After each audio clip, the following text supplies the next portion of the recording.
Welcome to IBTV. Janachaitanya వేదిక రాష్ట్ర committee ఆధ్వర్యంలో జనాభా పెరుగుదల సంపద సమస్య అనే అంశంపై ఈ నెల 14న గుంటూరులో చర్చాగోష్ఠి నిర్వహించనున్నట్లు రాష్ట్ర ప్రధాన కార్యదర్శి టి ధనంజయ రెడ్డి తెలిపారు. గుంటూరులోని జనచైతన్య వేదిక హాల్లో సాయంత్రం 4 గంటలకు ఈ కార్యక్రమం జరుగుతుందని చెప్పారు. ఈ చర్చాగోష్ఠిలో ప్రధాన వక్తులుగా రాజ్యసభ మాజీ సభ్యులు, ఆంధ్రప్రదేశ్ కాంగ్రెస్ మీడియా కమిటీ రాష్ట్ర చైర్మన్ డాక్టర్ కుమార్ హాజరయ్యారు. డాక్టర్ ఎన్ తులసిరెడ్డి గారు, మాజీ రాజ్యసభ సభ్యులు, గతంలో 20 పాయింట్ ప్రోగ్రాం చైర్మన్గా పనిచేశారు. Andhra Pradesh Congress party media committee చైర్మన్గా వ్యవహరిస్తున్న డాక్టర్ ఎన్ తులసిరెడ్డి గారు ప్రసంగిస్తారు. వాటితో పాటు ప్రముఖ విద్యావేత్త ప్రొఫెసర్ డిఆర్ సుబ్రహ్మణ్యం గారు కూడా ఈ అంశంపై ప్రసంగిస్తారు. గుంటూరు నగరంలో ఉన్న రాజకీయ పార్టీల నేతలు, ప్రజా సంఘాల నేతలు, పౌర సంస్థల ప్రతినిధులు ఈ సమావేశానికి హాజరై తగు సూచనలు, సలహాలు అందించాలని కోరుకుంటున్నాను. ప్రధానంగా భారతదేశం ప్రతి సంవత్సరం 1.4 కోట్ల మంది అదనంగా జనాభాని కలిగి ఉంటా ఉన్నారు. ప్రతి సంవత్సరం 1.4 కోట్ల మంది పెరుగుతూ ఉన్నారు.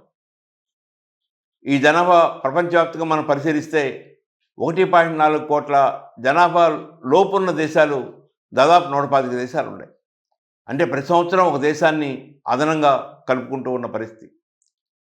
ఉన్నవాళ్ళకి మంచి విద్య, వైద్యం, ఉపాధి, మంచి వసతి, పరిశుభ్రమైన వాతావరణం ఇవేమీ కల్పించలేని స్థితిలో ఉన్నాం. ప్రపంచంలో కల్లా అత్యధిక నిరుద్యోగులు, అత్యధిక పేదలు, అత్యధికంగా వికలాంగులు ఉన్న దేశంగా ఇండియా కొనసాగుతూ ఉంది.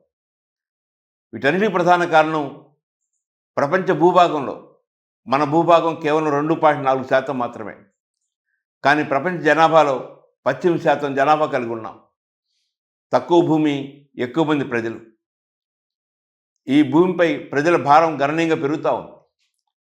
కానీ రాష్ట్ర ముఖ్యమంత్రి నారా చంద్రబాబు నాయుడు గారు పిల్లల్ని ఇంకా కనాలి, కనకపోతే భవిష్యత్తులో మంది వృద్ధ దేశంగా మారిపోతుంది, యువత తగ్గిపోతారు, కాబట్టి భవిష్యత్తును దృష్టిలో పెట్టుకొని పిల్లల్ని మరింతగా కనండి అని చెప్పని కొత్తగా పాపులేషన్ మేనేజ్మెంట్ పాలసీ అనే పేరుతో ఒక భావజాలాన్ని ప్రజల ముందు ఉంచుతున్నారు.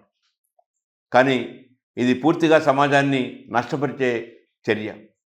రాజ్యాంగబద్ధమైన పదవుల్లో ముఖ్యమంత్రి స్థానంలో ఉండి ఇలా సమాజానికి హాని కలిగించే భావజాలాన్ని ప్రజల ముందు ఉంచడం మంచిది కాదని జనచైతన్య వేదిక భావిస్తుంది.